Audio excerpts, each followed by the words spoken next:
Salut à tous, c'est Xavier sur Pépitor et on se retrouve comme d'habitude pour votre petite vidéo du week-end, de samedi soir ou dimanche matin en fonction de quand est-ce qu'est publiée la vidéo. Du coup comme d'habitude sur Pépitor TV. J'espère que vous allez toutes et tous très bien.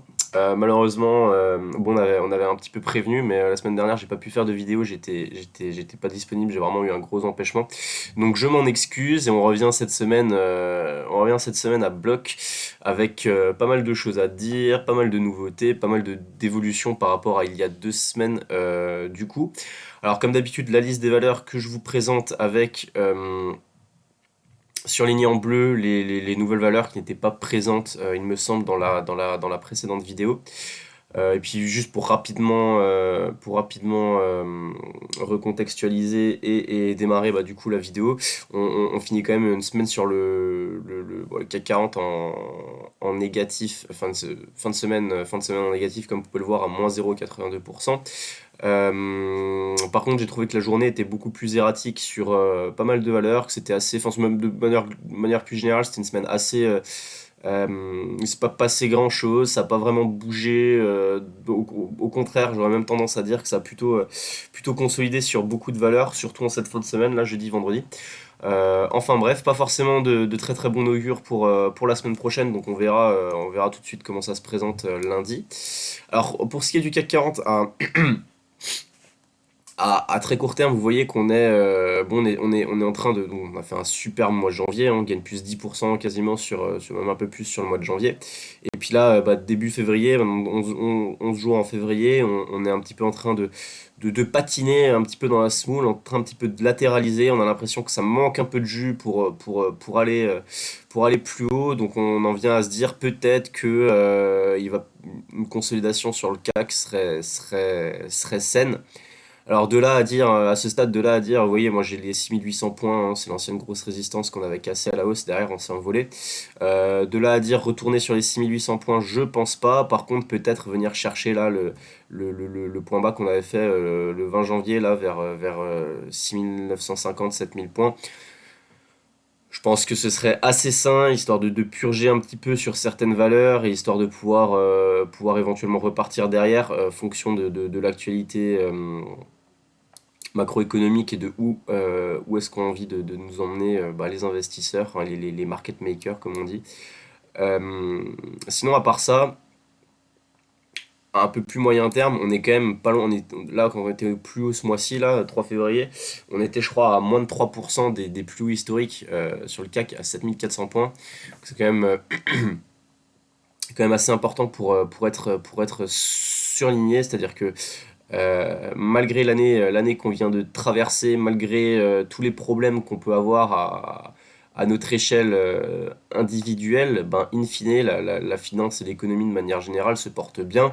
Il suffit de regarder vous avez les résultats des LVMH qui ont été publiés il y a 2 semaines, les résultats donc, historiques, les résultats de Total historiques, les résultats de, pareil, Sanofi qui fait 10% de croissance et 10% de bénéfices, même si supérieur par rapport à l'année précédente, même si, on en reparlera tout à l'heure, c'était des résultats qui étaient un petit peu en dessous des attentes. Enfin bref, tout ça pour dire que pour l'instant, pas de. Force est de constater que ça se passe bien du côté des grosses entreprises, donc celles qui font en l'occurrence le CAC 40 et puis principalement. Alors, pour ce qui est des valeurs, on attaque tout de suite avec Pierre et Vacances. Donc Pierre et Vacances qui continue sa magnifique épopée là depuis la cassure des 1 euro, enfin même pas 1,17 € depuis la cassure des 1,09 là, 1,10. On a fait une quasi ligne droite, on prend 70% en ligne droite, même plus. Ceux qui avaient pris à l'époque quand on avait les premiers signaux au-dessus de 0,88 là, vous faites plus de 100% déjà, quasiment. On va le calculer très exactement. Si vous êtes encore dans le train, voilà, 99, 100%.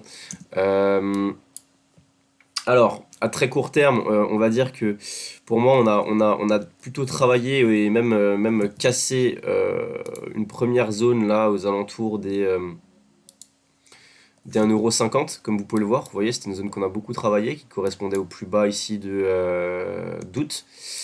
Et maintenant, je pense que la prochaine grosse zone, ça va être théoriquement, si on se fie aux bougies, la zone là ici des 1,90 €. Donc peut-être un objectif encore à viser pour ceux qui sont encore dans le train.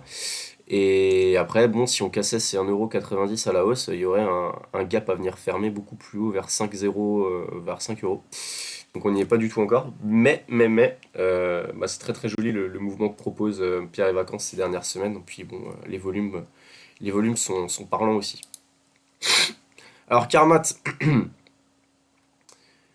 qui fait un peu les montagnes russes, un peu le yo-yo ces dernières semaines. Alors fondamental, je ne suis pas du tout je n'ai pas du tout suivi les news récemment sur ce dossier. Alors je ne sais pas ce qui explique, s'il y a des choses qui expliquent la forte chute là des 3 dernières semaines.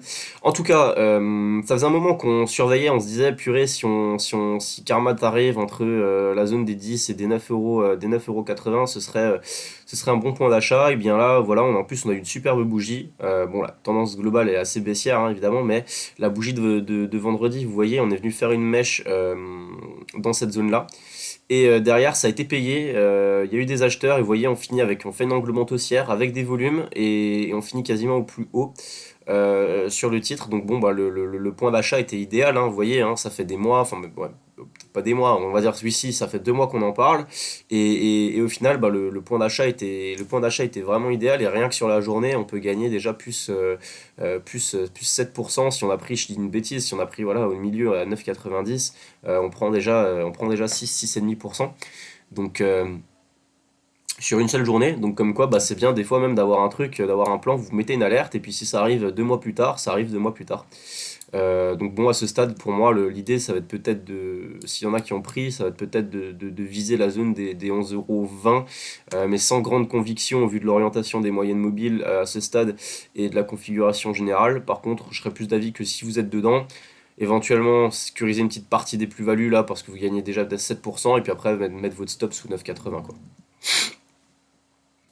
Alors Lama Group, ancien Target Spot, il me semble. Alors un petit titre que je connais pas du tout niveau fondamentaux et tout, etc. C'est un truc, ça cote, ça doit capitaliser 15 millions, donc c'est assez petit. Vous voyez les mouvements, ça peut être assez spéculatif. C'est une valeur que j'ai déjà vu prendre 30-40% en une journée. Ça faisait un moment que je la suis, à la recherche d'un. Et puis il y a eu plusieurs points d'entrée que j'avais loupé parce que pas les yeux dessus, etc. En tout cas, ce qu'on peut dire, c'est que techniquement là, c'est pas mal. En tout cas, moi, ça me plaît beaucoup. Pourquoi? Parce que déjà, on peut tracer, je pense, une oblique, une première oblique comme ceci. Et ensuite, le fait qu'il y ait aussi beaucoup de volume ces derniers temps par rapport à. Vous voyez, ça veut dire qu'on est quand même sur une zone d'accumulation en ce moment.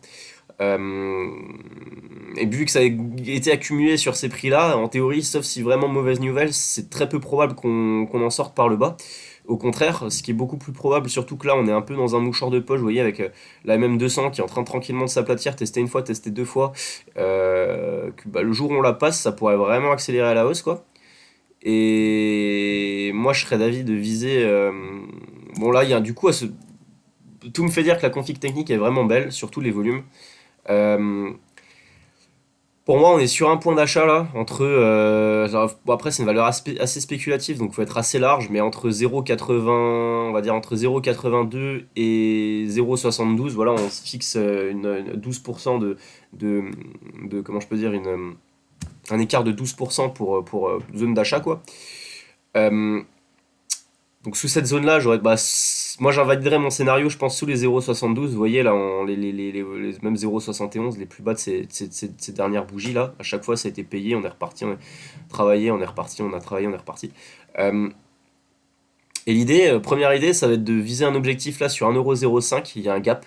Un deuxième objectif sur les plus hauts, 1,25 là. Et puis après, derrière, on pourrait peut-être aller chercher les 1€, 1,50 € là dans les prochaines semaines, 3 prochains mois, donc à assez court terme quand même. Et en hebdo, ce qui est pas mal aussi, c'est qu'on a une config assez intéressante, donc déjà vous voyez les volumes, et surtout, on a, malgré les consos de ces 3 dernières semaines, on arrive à bien tenir la moyenne mobile cette période, donc, et puis on est au-dessus de la M7, on est au-dessus de la M20, Donc en fait, on a une config technique qui est vraiment assez positive, qui me fait dire que ça pourrait être une bonne valeur pour les prochaines semaines à vraiment surveiller de très près. Euh, voilà, pas grand chose de plus à dire par rapport à ça. Je crois que j'ai tout donné, les stops et les objectifs. Valorec assez intéressant. Alors je l'ai surligné en bleu, mais peut-être que j'en parlais déjà dans la dernière vidéo d'il y a 2 semaines. Alors si je dézoome un peu, vous voyez qu'on est. Bon, j'en ai parlé aussi en plus sur Twitter là cette semaine. Euh, Valeur dont j'avais aussi déjà beaucoup parlé il y a quelques mois quand c'était un petit peu la frénésie sur les pétrolières et les parapétrolières. Ça est un petit peu moins aujourd'hui, même si bah, Valorec tire un peu son épingle du jeu par rapport à d'autres. Alors, à très court terme, vous voyez qu'on est sorti d'une sorte de canal ascendant, même s'il n'est pas parfait. Bon, bref, on a bien latéralisé là, et fin de semaine, on a réussi à partir et à venir au contact de cette grosse résistance des 14,20 €, 14,30 €. Vous voyez, hein, c'est une zone qui a été beaucoup, beaucoup, beaucoup, beaucoup travaillée. Et moi, ce que j'aime beaucoup sur Valorec, c'est surtout si on se met en hebdomadaire pour voir le potentiel tout simplement. Regardez, c'est assez magnifique, la configuration technique. Donc là, une sortie là au-dessus des 14,20 €, allez, 14,50 € au plus haut. Ça pourrait amener vers des objectifs assez délirants d'un point de vue purement technique, hein. Vous voyez, déjà, il y aurait un gap à venir combler, un gap hebdo à 19 €. Et surtout, enfin, ce serait vraiment un gros signe de retournement moyen terme, quoi, parce que c'est une valeur qui latéralise depuis 2020, depuis début 2020, donc ça fait 3 ans qu'elle latéralise, qu'elle est dans cette zone-là, qu'elle a fait ce gap. Et puis on est en train de, bah, tout simplement, on est en train elle montre de plus en plus de signes, de retournement, et puis vous savez, les cycles, ça fonctionne comme ça, c'est une tendance baissière pendant des années, ensuite on neutralise pendant des années, puis derrière on trouve la force de repartir à la hausse. Donc ça pourrait être les prémices d'un gros gros mouvement haussier sur les prochains mois, prochaines années, tout simplement. Et moi, je la vois largement capable de retourner bah, déjà cette zone des 19 € qui serait vraiment l'objectif technique par excellence. Mais par contre, vous voyez, en plus, ça correspond bien avec les plus bas de 2019. Mais par contre, derrière, on pourrait très clairement retourner sur la zone des 40 €. Je parle d'un point de vue technique, hein, je ne sais pas si c'est justifié fondamentalement, je ne connais pas excessivement bien le dossier, à part le fait que c'est une valeur qui est quand même assez endettée, même si ça va mieux depuis quelques années. Et retourner sur les 40 € depuis les 15, ça ferait quand même un x3. Voilà, et puis bon, les volumes sont pas anecdotiques, hein, vous voyez, ça latéralise, mais voyez ce qui rentre, quoi. C'est assez. Enfin bon, il y a tous les signaux qui sont ouverts sur cette valeur pour faire un superbe mouvement si on venait à casser les 14,20 €, 14,30 €. La Française de l'énergie, pas grand chose à dire. Pour moi, on est plutôt sur un point d'achat, on tient bien la même 20. Moi, j'aurais tendance à acheter là avec un stop sous les plus bas récents, là, 43, 40, 42, 50. Et l'objectif, ce sera de venir casser les 47 € pour venir viser les 50, 51 €. Voilà, simple, nickel. XFAB, alors bon, XFAB là, c'est un petit peu tard, c'est plus du suivi de trade là, c'est pas vraiment proposer un trade par rapport à ça, mais c'est juste pour dire, vous voyez, nous on a chopé le point bas, on avait parlé de ce, comme quoi hein, les moyennes mobiles, hein, ça fonctionne vraiment superbement bien. Vous voyez, hein, on avait chopé le point bas là à 7 €, enfin sur la même 20 en fin janvier, puis derrière on gagne depuis quasiment plus de 20% en ligne droite. Et surtout, vous voyez la puissance des moyennes mobiles, on ne clôture pas une seule fois en dessous de la MM7 depuis qu'on est reparti. Donc la MM7, c'est votre garde-fou à très court terme. C'est-à-dire que si vous êtes dedans en mode trend following pour jouer du suivi de tendance en swing sur quelques jours, votre garde-fou là, c'est votre moyenne mobile cette période. Si on clôture sous la moyenne mobile cette période, vous savez qu'il faut faire attention. Peut-être vendre une partie, prendre une partie de vos bénéfices, et derrière, garder le reste en mode j'attends de voir si on va sur la même 20 ce que ça donne, et puis peut-être je solde tout si on casse la même 20. Et sur XFAB, c'est quelque chose qui fonctionne très très bien les moyennes mobiles, surtout la 7. Bah là, vous le voyez, vous avez la preuve en image. Donc derrière, après, pour les objectifs purement techniques, pour moi, il y a une résistance là il y aura une grosse résistance autour des 9 €. Innate Pharma, pas grand chose à dire, ça latéralise. À mon sens, on est plutôt sur une zone d'achat elle a tenté cette semaine, mais ça n'a pas fonctionné. Là, elle n'a pas réussi à reprendre les mêmes 20. C'est assez poussif. Bon, il y a une petite zone de support là, sur les 3,15 €, comme vous voyez, on mèche, on mèche, on mèche. 3,15 €, 3 euros, on n'est pas à 5% près. Bon, moi je pense qu'on est plutôt sur une zone d'achat à ce stade avec, comme je le disais, avec voilà, une grosse zone de support au niveau des 3 euros qu'il faudra pas casser. Puis derrière, on vise toujours l'objectif des 4 euros le jour où elle décide de repartir. Le problème c'est qu'en ce moment il n'y a plus du tout de volume. Donc pas grand chose à dire sur ce titre cette semaine. Carbios, alors là, vous avez un exemple de les zones horizontales. Carbios, on se disait ici qu'il y avait des signes de consolidation. La valeur a consolidé, elle est encore en train de consolider il y a 2 semaines. Nous, on avait parlé de le contact MM7, MM20, pardon, mais vous voyez, ça n'a pas vraiment bien fonctionné. On est reparti derrière. Par contre, on a bien tenu la zone horizontale et c'est assez limpide. Enfin, franchement, l'analyse technique, des fois, c'est cadeau, quoi. C'est limpide. La valeur, elle fait son point bas sur la zone des 37 euros et puis derrière, bam, elle repart et direction 39. Et puis bon, là maintenant, on est sur une tendance haussière assez forte, donc c'est très probable qu'on vienne casser les plus hauts et qu'on vienne, disons, dans les circonstances actuelles, hein, c'est-à-dire sans news de merde sur les marchés ou j'en sais rien, et qu'on vienne tester les 42. Puis derrière, moi j'ai un objectif un petit peu plus ambitieux à 46 euros. Rexel, une valeur dont on n'a jamais parlé ici, mais je pense que c'est important je pense qu'il y a quelque chose à faire dessus. C'est une valeur qui me fait un petit peu penser à Technip Energy, dont on parle beaucoup, et vous savez qu'est-ce qu'elle a été performante, elle gagne déjà plus 30% cette année, et c'est un de nos meilleurs coups, en plus c'est une des valeurs que j'apprécie le plus. Alors Rexel, ce qui est intéressant, c'est qu'on a récemment cassé les plus hauts historiques, un peu à la... Et vous voyez, c'était une valeur qui avait une amplitude assez forte, mais en même temps, ça restait des mouvements assez cadré, quoi. C'est-à-dire que malgré l'amplitude, on restait dans une tendance neutre, plutôt haussière. Et puis là, vous voyez, on a réussi à s'extraire tranquillement de cette zone, de casser les plus hauts historiques là, qui dataient de 13 janvier 2022, donc il y a plus d'1 an. Et je me dis, ben, même configuration, un petit peu valeur, la même morphologie, j'ai envie de dire, que Technip Energy. Donc, est-ce qu'on pourrait pas avoir le même parcours à partir de maintenant? Vous voyez, on fait des liens de cause à effet. Et donc c'est pour ça que je vous en parle, parce que bah, techniquement c'est propre, on vient de casser les plus hauts historiques, on fait le throwback sur les plus hauts que j'ai marqué là à 21,10 € on va dire. On est au-dessus de toutes les moyennes mobiles, et puis bah, tendance très haussière, si on se met en hebdo je pense que ça se verra peut-être un petit peu, ça se verra peut-être un petit peu plus. Voilà, on est vraiment en train de partir, vous le sentez bien. Bah, Rexel, bah, pourquoi pas du coup, pourquoi pas jouer Rexel en mode swing, tant qu'on est en mode swing trend following, un peu à la Technip Energy. Voilà, avec désormais peut-être un stop sous la zone des 20,80 € si on souhaite acheter maintenant. Crossject, pas grand chose à dire, on s'approche d'une zone de support intéressante là au niveau des 4,15 € pour derrière jouer une relance. Puis avec un stop en dessous évidemment. Voilà. Ipango, c'est un petit peu la déception là. Bon, c'est toujours pareil. On a toujours tendance, enfin, quand on aime bien un dossier, qu'on est dessus, qu'on est investi, qu'on le suit, on a toujours tendance à trouver les hausses trop poussives et les baisses, les consolidations trop fortes, tout simplement, trop profondes. Bon, en l'occurrence, perd quand même depuis ses plus hauts, qu'elle a fait un moins 40% là, donc bon, c'est des petites valeurs, c'est super spéculatif, mais des fois techniquement ça réagit super bien, et bon, il faut avoir le cœur accroché, il faut pas y aller avec des lignes trop grosses. Euh, Moi j'en ai encore, c'est pas un dossier que je maîtrise super, enfin c'est pas, comment dire, c'est pas mes meilleurs, le dossier que j'ai le mieux maîtrisé cette année, parce que j'ai pas cru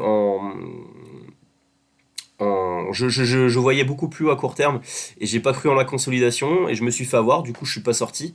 Et j'étais en gain de quasiment 70% au plus haut, j'avais un prix de revient vers je dois avoir un prix de revient vers les 1,80 € et puis bah, les revenus quasiment à zéro et je n'ai rien vendu. Je sais pas comment j'ai réussi à faire ça, sûrement parce que c'est une toute petite ligne, donc en fait psychologiquement c'est beaucoup plus facile à gérer, mais bref.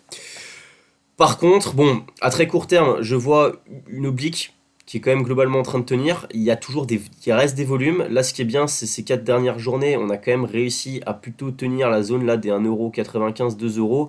En plus, ça correspond avec la zone pré, euh, pré-explosion à la hausse là de fin janvier. Donc, on est sur une zone d'achat, quoi, j'ai envie de dire. Derrière, vous avez un stop facile sous un 80. Voilà, si vous prenez maintenant, vous mettez 10% de limite sous un 80. Bon, c'est probablement que ça pue. Même si c'est un dossier qui peut être piégeux des fois et faire une grosse mèche et repartir. Voilà, en tout cas, un dossier que j'apprécie beaucoup pour plein de raisons, mais on n'a pas vraiment le temps de s'étaler là-dessus, ici. Moi, je vise, pour moi, plutôt zone d'achat avec un stop 180, et après, j'ai pas vraiment d'objectif technique, ça peut aller très haut, fonction de ce qui se passe sur le dossier. Sinon, vraiment, techniquement, il y a un gap à venir fermer sur 4,46 €. Moi, à titre perso, c'est ce que je vise d'un point de vue technique. À titre fondamental, je pense que ça peut aller monter beaucoup plus haut, mais je vous laisse éventuellement découvrir le dossier si ça vous intéresse. C'est pas un dossier qui est très très compliqué à prendre en main, et vous trouverez très vite les enjeux et les différentes news qui peuvent catalyser tout ça. Je vais essayer d'accélérer un petit peu parce que faire de la pédagogie c'est bien, mais si je vous fais des vidéos de 1 heure à chaque fois, ça va vous faire chier. Médincel elle latéralise toujours là entre 8 € et 7 €, 7,40 €, 7,50 €. Moi j'aurais tendance à dire que même si elle revient sur 7,30 €, c'est pas. Peut-être sur un petit support, un petit achat à jouer, mais pour moi là, il faudrait plutôt jouer un achat au-dessus de 8,10 € pour quelqu'un qui sert un signal d'achat pour viser 8,35 €, bon, gagner 3% dans un premier temps, mais derrière, plus la zone des 8,90 voire 9 €. Voilà, rien de plus à dire. Ça manque un petit peu de volume ces derniers temps, ce qui explique aussi la latéralisation. Elior, les résultats qui ont été très vendus par le marché, je pensais vraiment que la zone des. J'en avais parlé en plus un moment sur Twitter, je pensais vraiment que la zone des 3,50 allait tenir, pas du tout. On allait beaucoup plus bas, il y a même encore eu des volumes sortants un peu plus bas. Là, vous voyez, on a fait un point bas désormais sur 3 €, donc 3 € en support court terme, et là on est plutôt sur quand même sur un dossier dont la tendance s'est inversée à court terme, donc faire attention, ça va pas être pour jouer une relance. À ce stade, c'est trop immature encore la configuration technique pour jouer une relance et un changement de tendance. Ça va plus être pour jouer du rebond technique. Donc là, la zone des 3 € avec un stop assez facile à placer, et pour jouer derrière, voilà, peut-être 10-15% de gain, viser une fois 3,30 et peut-être un contact MM20. Voilà, voilà, pas plus à dire sur Elior. Et puis après, par contre, si on venait sur la zone des 2,85, je pense que ça serait une zone de support beaucoup plus importante. Et avec en plus la MM200 qui devrait jouer son rôle. Alors Sanofi, c'est assez. Alors là, en plus, sur un gros dossier qui capitalise plusieurs dizaines de milliards, là, c'est le bon exemple pour voir des fois l'irrationalité des marchés financiers. Donc en fait, Sanofi a fait un mouvement un peu bizarre là, fin de semaine dernière. Euh, En fait, simplement, ils ont publié leurs résultats qui étaient qui pouvaient paraître bons, hein. Ils font plus 8% de croissance quasiment, ou même plus 10% de croissance du chiffre d'affaires, plus 8% de croissance du bénéfice net. Donc bon, on peut se dire, ah purée, c'est génial, une entreprise du CAC 40 qui fait 10% de croissance, ouais, c'est pas mal. Euh, Sauf qu'en fait, des chiffres qui étaient quand même globalement inférieurs aux attentes des analystes. Donc les analystes s'attendaient à des bons résultats, mais meilleurs que ce qu'a publié Sanofi au final. Et surtout, Sanofi a revu, disons, dans ses prévisions pour l'année prochaine, prévoit toujours de la croissance, que ce soit au niveau de l'activité, au niveau de la rentabilité, mais une croissance moindre que ce qui était initialement prévu. Donc, sanction du marché, mais ça qui est assez bizarre, c'est que on vient faire quasiment un -6, -7% de plus bas, je crois, sur la journée. Puis derrière, on reprend tout. Et puis une semaine plus tard, on est plus haut que post-résultat, que pré-résultat, pardon. Donc en fait, c'est un signe assez intéressant parce que ça veut dire qu'il y avait des gens qui étaient trop ambitieux sur le dossier, qui voulaient vraiment jouer ces résultats, qui ont vendu. Et malgré qu'on ait des résultats qui soient un petit peu plus inférieurs aux attentes, il y a toute une autre série d'investisseurs qui se sont saisis de l'opportunité, qui ont jugé que, non, en fait, malgré tout, Sanofi, à ce prix, non, c'est quand même bien de rentrer. Et donc, ils ont pris leur ticket d'entrée. Et puis, moi, je pense que Sanofi, c'est un dossier qui est assez sous-valorisé actuellement si on compare aux paires américaines. Après, qu'on se comparer les valeurs françaises aux valeurs, enfin comparer la cote française à la cote américaine, c'est assez, c'est pas forcément ce qu'il y a de plus intelligent à faire. On sait que les Américains, c'est des gens qui prennent quand même beaucoup plus de risques, donc on a des ratios de valorisation qui sont quand même souvent plus élevés qu'en Europe. Mais Sanofi, c'est un groupe quand même international, et c'est clair que si on compare à des Pfizer, des Eli Lilly, Eli Lilly, je calculais la dernière fois, enfin, il y a un PER de 50, alors que Sanofi, c'est un PER de 13 ou de 14, et Eli Lilly, ça capitalise 300 milliards. On se dit que c'est quand même assez. Là où Sanofi capitalise 100 milliards et quelques, je crois, si je dis pas de bêtises. Enfin bon, bref. Tout ça pour dire que je pense que Sanofi, ça reste en tout cas, moi, si j'étais acheteur de valeurs du CAC 40, Sanofi, ça ferait partie quand même des 5 valeurs que je préfère avoir en portif. Technip Energy, plus historique, on enchaîne les records. Bon, bah, la valeur est recherchée. Attention, on va s'approcher tranquillement de la zone des 20 euros, qui est un objectif de beaucoup d'analystes. Moi, je pense que ça ira beaucoup plus haut, mais on sait jamais avec les analystes. Et puis, rien à dire, hein. Éventuellement, il y aura un point d'achat le jour où on revient sur la MM20. Moyenne mobile qui fonctionne plutôt bien. Vous voyez, là, on a pareil, on a l'exemple de la moyenne mobile cette période. Depuis on est repassé là, il n'y a pas eu une clôture sous la M7. Pas une, hein, pas une clôture sous la M7. Donc, si vous êtes dedans, si vous êtes encore dans le train, comment je peux dire, vous aurez votre signal de vente si on clôture un jour sous la M7. CAC 40, on a fait.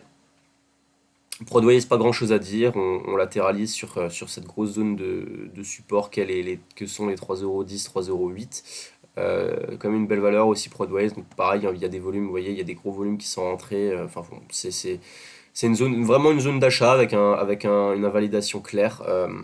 C'est le genre de trade qu'on aime bien. Si on regarde les graphiques une fois par semaine, c'est le genre de trade qu'on aime prendre si on n'est pas trop actif sur les marchés financiers. Gensight, bon, c'est toujours un peu on en parle, mais c'est juste pour suivre la config. Tant qu'on casse pas cet oblique, il n'y a rien à faire. Après, par contre, on peut jouer si c'est plus votre profil, on peut peut-être jouer du petit rebond technique, là, comme on arrive sur la zone des 3,15€ et MM200. Ratio gain risque intéressant pour jouer un petit rebond technique de 6-7%. LVMH, bon, c'est exactement le même graphe que le CAC 40, donc quasiment, enfin là, très court terme. Pas grand chose à dire, si ce n'est que, attention, on vient de faire une clôture sous la MM20. Faudrait pas. Si LVMH décide de consolider un petit peu plus fortement, vu la pondération du luxe dans le CAC ira consolider un petit peu plus fortement. Voilà, après, bon, je pense que de toute façon, si on venait à consolider, la zone des 774 sera défendue. Puis bah sinon, comme c'est une valeur qui est sur ses plus hauts historiques, vous avez votre point d'achat, votre signal d'achat si elle vous intéresse au-dessus de 831€. Stellantis, on parle depuis des semaines de ce triangle ascendant et du signal d'achat au-dessus de la cassure des 15€. On a cassé les 15€, on est à 15,40€. Bah c'est propre, c'est très très propre encore, un cas d'école d'analyse technique.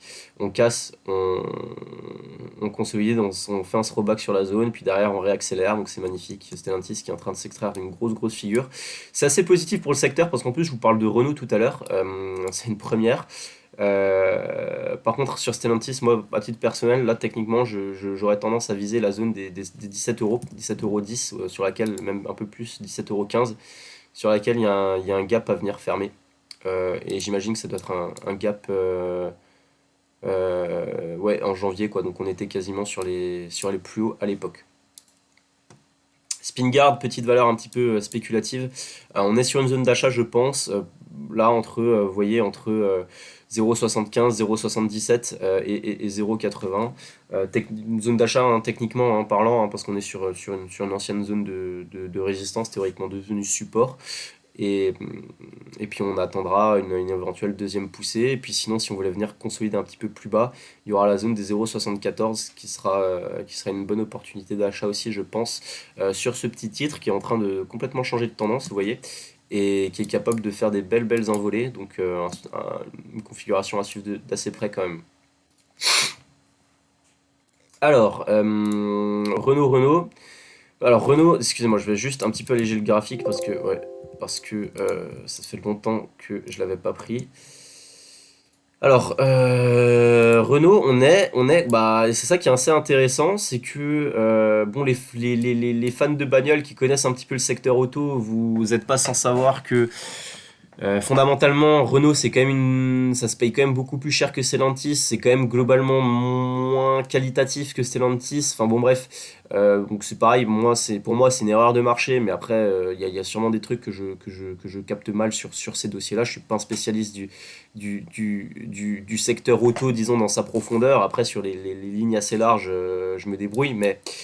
Mais tout ça pour dire que, bah, contrairement à Stellantis, Renault est sur des plus hauts depuis 2021 et est même en train de les casser. Vous voyez, mon graphe il va pas plus loin, donc on va se mettre en hebdo pour vraiment être un petit peu, y voir un petit peu plus clair. Et on a une configuration hebdomadaire qui est bah, simplement magnifique. Vous voyez, on est au plus haut, on sort des bandes de Bollinger. Euh, je ne sais pas comment dire, je ne sais pas ce qui explique ça sur le dossier. Enfin, surtout que enfin, je suis désolé, mais on peut pas. Enfin, ça vaut, c'est survalorisé par rapport à Stellantis et surtout c'est moins qualitatif comme dossier aussi sur tous les points de vue. Donc je ne sais pas ce qui explique cela. Une fois qu'on a dit cela, d'un point de vue technique, bah, c'est très très beau. Pour moi, c'est un achat clair et net. On est en train de péter une grosse résistance euh, horizontale. Et voilà, et on pourra viser tranquillement la zone des 47 euros derrière, puis au-dessus les 58, qui seraient les prochaines zones de résistance. Je vous dis, hein, c'est pas anecdotique ce qu'est en train de faire Renault. Regardez, c'est quand même une grosse zone qu'on est en train de passer là. Ça correspondait aussi ici au plus bas de 2014, hein. C'est assez incroyable ce qu'est en train de faire le titre, donc c'est pour ça que je vous en parle. On n'en entend pas trop parler, voilà, mais bah, Renault est dans une super configuration technique. C'est magnifique ce qu'elle est en train de faire, donc bah, un dossier à suivre de près. Valneva, alors Valneva, c'est pas la même. Voilà, Valneva, c'est toujours pour dire, on est dans. Là, si vous demandez ce que c'est un range, bah, vous prenez Valneva sur les 4 derniers mois et vous avez l'exemple typique d'un range. Et puis bah, là, on est sur un point d'achat. Donc je vous en parle, on est sur un point d'achat avec un stop très très très facile à poser juste en dessous. Puis derrière, pour reviser un retour sur les 7 euros derrière, le jour où on a envie de remonter vers le haut du canal. Principe même d'un canal, hein, c'est le ping-pong entre les deux bornes. NFL Biosciences, petit titre. Petit titre, petit titre. Je ne sais pas si j'avais déjà eu l'occasion de vous en parler dans la vidéo précédente. Alors du coup, je vais quand même la surligner au cas où. Je sais que j'en ai parlé sur Twitter. Alors, moi, au moment où j'en avais parlé sur Twitter, elle était là au niveau de. En fait, elle venait de rebondir sur la M20, faire son échec sur la M7 et derrière revenir de nouveau sur la M20 qu'elle a cassé depuis, mais c'est pas forcément ce que je joue sur le dossier. Je trouve qu'il y a une zone, vous voyez, il y a une zone horizontale qui est beaucoup plus importante. Donc moi, je suis un petit peu dedans. Je dois être en moins-value. J'ai dû acheter à 2,50, on est à 2,42, donc je dois perdre 2% et demi, un truc comme ça là de tête. Ouais, 2%, 2% et demi. Euh, Même pas. Et du coup, ce que je veux dire, c'est que là, moi, mon plan, et c'est là que vous devez bien voir ça, c'est que vous voyez, des fois, je suis capable de ne.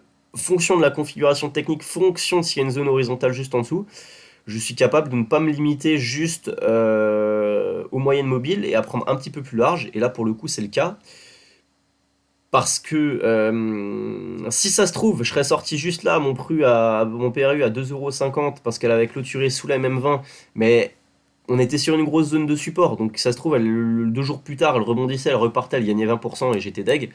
Donc là, je préfère prendre un petit peu plus de risques, prendre un petit peu plus large, parce qu'on est sur une grosse zone de support, et me dire, j'invalide mon scénario sous les 2,30 € et voire même peut-être un petit peu en dessous, je sais pas, parce que c'est une toute petite ligne que, au contraire, je vais peut-être être amené à renforcer si on va un petit peu plus bas, au vu de la forte chute parce que forcément ma probabilité d'avoir un rebond technique sera plus importante.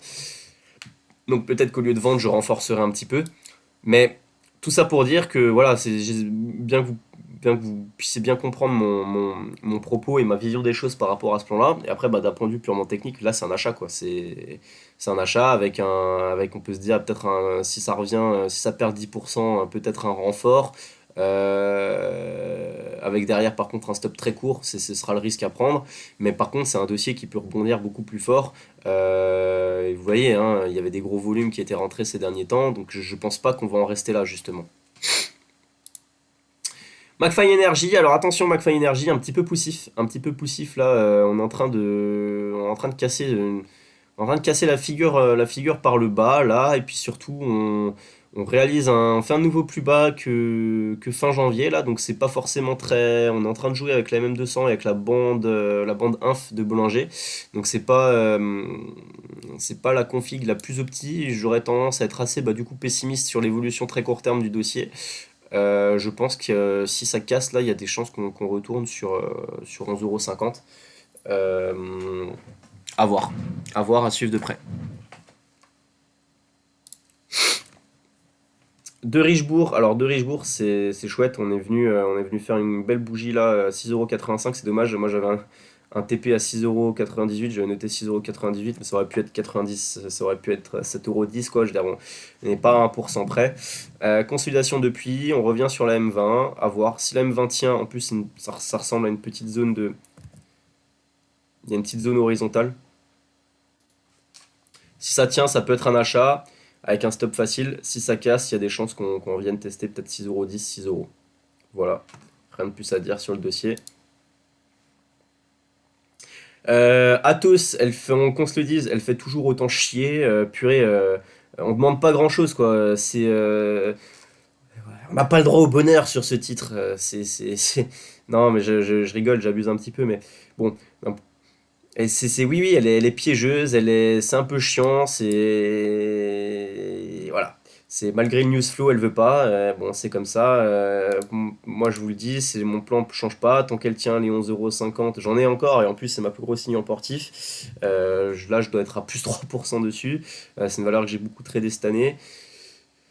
Tant qu'elle tient, j'ai acheté sur 11,60 €. Donc, tant qu'elle tient 11 €, en la zone des 12, 11,50 €, je ne m'inquiète pas. Si elle casse 11,50 €, je sortirai probablement.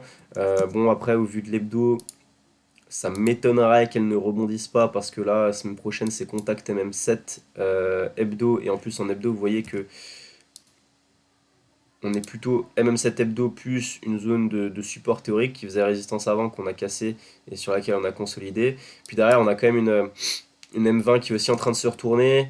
Donc bon, elle est chiante depuis 3-4 semaines, mais après, par contre, le jour où elle se décide à repartir, ça peut aller très vite au vu de la config hebdo. Vous voyez, hein, les bandes de Bollinger sont très serrées. J'abuse un peu, mais il y aurait un gap, il y aurait toujours ce.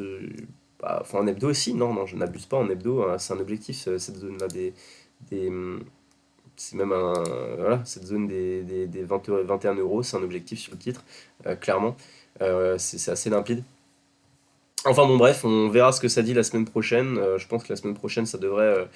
Le contact M7 Hebdo devrait décanter un peu le manque de volatilité qu'on a eu sur le titre ces derniers jours. Ou plutôt cette léthargie qu'on a eu ces derniers jours, pardon, pas ce manque de volatilité, mais cette léthargie un peu qu'on a eu ces dernières semaines. J'accélère. Alors, Eramet, je me remets bon, vous voyez déjà en hebdo, hein, si vous êtes un peu maintenant, c'est une belle config en hebdo. On va pas forcément en parler, on va plus parler du daily. Eramet, ce qui est génial, c'est que c'est pareil, c'est un trade qu'on avait encore, dont on a encore parlé et qui a super bien fonctionné. Donc, l'achat au-dessus de 86 €. Vous voyez, on a fait le premier point sur la MM200, et puis derrière c'est passé, on a eu des bons résultats, gap haussier, on a accéléré, et puis on est venu chercher cette zone, le deuxième objectif qu'on avait tracé, qui était la zone, on est même allé plus haut, vous voyez, on allait à 111, 112, nous on était un petit peu plus conservateur, on avait un objectif à 107 €, on a touché l'objectif, donc là théoriquement peut-être qu'il vous reste encore quelques titres, mais vous avez déjà pris 2 TP.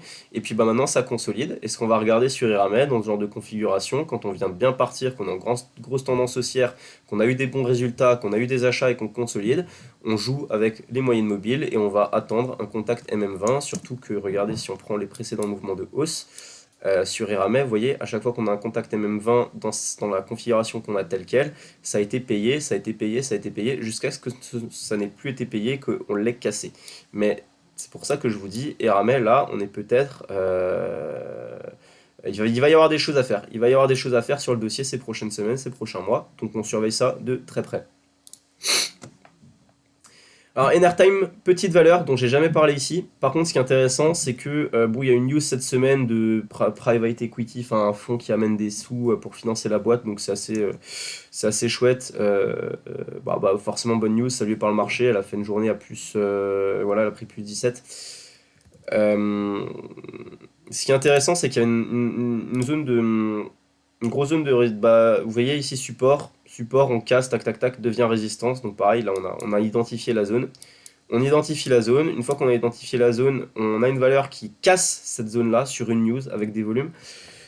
Donc on se dit, bah globalement, c'est peut-être le moment de s'intéresser au titre. Alors de là à passer à l'achat, pas forcément, mais au moins rentrer ce titre dans sa watchlist parce qu'on sait que c'est un titre sur lequel il peut se passer des trucs. Surtout qu'il y a une news, donc il y a du news flow, donc il y a des gens qui s'intéressent à ça, donc il y a de la, comment je peux dire, il y a de la popularité un petit peu sur la valeur, il y a de l'attention sur la valeur, donc elle doit vous intéresser. Et, et ce qu'on peut dire, c'est que là, moi je serais peut-être pas tenté par un achat là maintenant tout de suite, sauf si lundi on voit qu'elle tient la zone et qu'elle veut recommencer à repartir au-dessus des 1,57€, 58. Parce que là, à ce stade, je pense qu'il existe encore des chances que c'était un petit peu prématuré, qu'on vienne faire une mèche de nouveau sur les moyennes mobiles. Et là, par contre, ce sera un point d'achat qui va m'intéresser. Là, si on revient sur 1,49€, 1,50€, ça va m'intéresser. Après, on pourrait se dire, ouais, mais 1,55€, elle pourrait aussi t'intéresser, on n'est pas à 5 centimes près. Oui, je suis d'accord, mais là, ce que je dis, c'est vraiment plus à titre pédagogique, en prenant un petit peu l'historique sur la valeur, en expliquant ce qui vient de se passer, etc. Mais oui, fondamentalement, je suis d'accord, 1,55€, ça peut aussi se payer à partir du moment où on a un plan et où on sait sous combien on a valide. Moi, si maintenant j'achetais sur 1,55€, j'invaliderais sous la même 20. Je me dirais, j'accepte de perdre 8%. Sur un titre comme ça qui peut en gagner 30 en ligne droite. Voilà, donc on est sur une zone intéressante, à voir comment ça évolue début de semaine prochaine et agir en fonction de ça. Et je termine enfin avec Eritech Pharma qui a été à titre personnel un de mes meilleurs trades cette année. J'ai gagné plus de 100% sur la valeur parce que j'ai réussi à... vous vous rappelez, je sais pas si vous vous rappelez, mais j'en ai pas... Bon, j'étais pas le seul évidemment, mais j'ai parlé de cette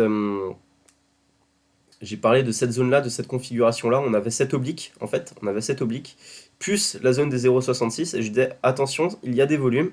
Je crois que j'en ai parlé le vendredi 27. Je dis, attention, il y a des volumes. Et si ça casse derrière, ça peut fortement accélérer. Alors moi, je m'étais placé un petit peu, pas forcément un petit peu plus bas. C'est une configuration que j'avais réussi à anticiper. Je m'étais placé aux alentours des 0,56. 0,56. Et j'ai eu, franchement, pour le coup, vous me croirez peut-être pas, mais j'ai réussi vraiment à sortir au plus haut. J'ai réussi à sortir une partie au milieu du gap, je crois que c'était vers 1,10€. Et l'autre partie à l'open le lendemain. Donc je suis sorti à l'open, donc quasiment au plus haut. Vous voyez, parce qu'on avait ouvert quasiment au plus haut et qu'on a fini quasiment. On a fait une grosse match, on a sorti quasiment sur 1€, on a fini 15% plus bas. Donc c'était vraiment là mon trade parce que j'ai gagné, du coup, on a fait, on va dire, je suis rentré à 0,56 et au plus haut, je prenais quasiment 130%. C'était pas une ligne énorme, hein, je sais pas, je devais avoir tout est pour tout, ça devait être 1500, 1600€ d'investissement initial. Donc à la fin, c'est un trade sur lequel j'ai gagné, sorti la moitié ici et l'autre moitié le lendemain. J'ai dû gagner, allez, oui, voilà, en tout, j'ai dû faire x2, quoi. Donc j'ai gagné 1500, 1600€. Donc en quelques jours, donc c'est pas mal. C'était vraiment le bon trade pour l'instant de ce début d'année. Et d'un point de vue technique, et surtout là où j'étais content, c'est que j'ai pu vous le proposer, donc j'espère que certains en ont profité. Et voilà, donc on se jette un peu des fleurs, ça fait toujours du bien. Et on termine du coup en disant, j'en ai reparlé aussi là ce vendredi, pourquoi? Parce que la valeur vient de faire une conso en ligne droite et de perdre depuis ses plus hauts quasiment 45%. Et on a fait un contact sur la MM20 que j'ai payé. Donc pareil, j'ai réussi à rentrer à 0,77 si je ne dis pas de bêtises. Et puis maintenant, ce que je vais viser, c'est... Alors, Pour le coup, en intraday, j'ai failli faire le coup en intraday parce que j'avais un ordre de vente du coup à 0,89 pour fermer le gap. Et elle a fait un plus haut à 0,88, donc dommage, je n'ai pas pu sortir. Et bon, derrière, vous voyez que la bougie a quand même assez mal terminé. Par contre, du coup, je vais avoir deux objectifs. Je vais avoir un premier objectif, bah voilà, à 0,89 dans un premier temps. Donc lundi, je vais remettre mon ordre à 0,89. Et derrière, un deuxième ordre éventuellement pour quand elle va venir toucher la même set. Et puis derrière, on va attendre de voir comment ça évolue. Est-ce qu'elle arrive une fois de nous voir passer sa même set? Comme elle aura fait le contact avec la M20, on pourra parler peut-être que d'anticiper un non-croisement aussi M7 M20. Mais bref, on n'en est pas là. Là, je vous donne vraiment mon plan à très court terme. Donc j'espère que vous avez pu prendre là aux alentours des 0,60, 0,80. Qui était pour moi, je pense, un bon point d'achat. Et en plus de ça, bah, c'est pas trop tard parce que si lundi, mardi, elle revient de nouveau sur 0,80 et tester cette MM20, ça restera un bon point d'achat. Le tout est de savoir, d'avoir son stop. Et moi, à titre personnel, je clôturerai ma position si elle vient à faire des nouveaux plus bas sous 0,75. Pourquoi? Parce que ce genre de titre, ça peut mécher très très fort. On pourrait se dire oui, mais pourquoi tu sors pas en cas de si elle clôture sous la même 20? Parce que entre casser les plus bas et la clôture, il peut se passer des heures. Et ces heures-là, sur ce genre de valeur, ça peut aller très vite. C'est une valeur qui peut, si elle casse ses plus bas, ça peut déclencher des ventes et ça peut perdre 20%, quoi. Et ça, psychologiquement, je suis pas prêt à l'accepter. Et sur ce plan-là, en l'occurrence, je préfère me dire je sors si elle casse les plus bas, plutôt que je sors si elle clôture sous la même vente. Voilà, j'espère que vous m'avez bien compris. Sinon, n'hésitez pas à me le demander en commentaire et je serai un petit peu plus. Et je réexpliquerai ça un petit peu plus calmement, un petit peu plus en détail dans la prochaine vidéo. Voilà, voilà, j'ai terminé pour cette semaine. Vidéo de 45 minutes, donc assez large, mais beaucoup de choses à dire. Je l'annoncerai sur Twitter. Euh, et puis, qu'est-ce que je voulais dire? Bah, merci à tous d'être toujours aussi nombreux. Ça fait plaisir de voir que voilà, bah, une semaine je fais pas de vidéo. Il y a des gens qui viennent me demander tiens, Xav, pourquoi t'as pas fait de vidéo? T'arrêtes Pépitor? Qu'est-ce qui se passe? Non, juste on avait prévenu, mais tout le monde a pas forcément pu voir. J'étais vraiment disponible la semaine dernière. Je m'en excuse. Je vous souhaite de passer un excellent week-end. Je vous dis à la semaine prochaine sur les marchés. N'hésitez pas à lâcher un petit like, un petit commentaire, ça fait toujours plaisir. Et puis merci à toutes et tous d'être toujours là. C'est vous qui me donnez la force pour faire tout ça et puis pour continuer. Ciao ciao, c'était Xav sur Pépitor.